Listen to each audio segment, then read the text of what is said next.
It's a rule many dog owners might not think twice about breaking. You can see dogs running without leashes in parks. But Austin Parks and Recreation says it's happening in areas where the dogs should be controlled, and it is tearing up our city's parks. KXAN's Jacqueline Powell found the city has trouble enforcing leash laws, but is putting plans in place to try to address the problem. The signs are clear, but mom Ashley Inler says it's not always clear whether her 2-year-old son will be safe in their favorite park. She says he was almost attacked by a pair of dogs running off leash a couple of weeks ago. And saw my son and just like, rah, rah, rah, rah, rah, came running at him, and I screamed and ran towards them, and they stopped. And he was really scared. He started crying.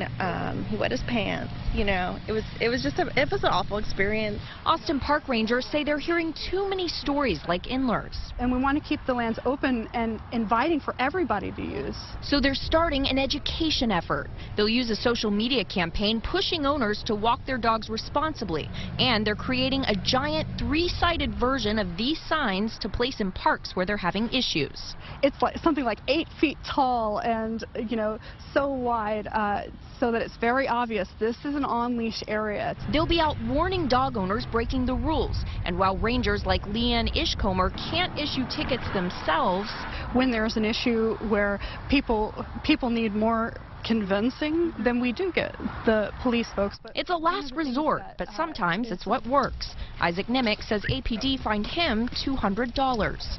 Yeah, it sucked to pay that one. But now his dog stays on a leash until he makes it to the designated off-leash area. The hope is Parks and Rec can convince others to do the same. Jacqueline Powell, KXAN News. Parks and Recreation says its giant sign will be finished and making its way around to different parks in just a few weeks. They'll start by putting it in parks with the worst off-leash problems, parks like Zilker, the Barton Creek Greenbelt, and the Bull Creek Greenbelt. This morning on KXAN News Today, we introduced you to a program allowing Travis County inmates to stay with and train dogs from the Austin Animal Center for up to 6 weeks. It hopes to make the pets more adoptable and also give inmates a new skill set. A happy update to share with you this evening. This is Bella, now Katie. She was adopted by Sheriff Sally Hernandez. She tells KXAN she adores her, and Katie became instant friends with her other dog, Ringo. Very nice.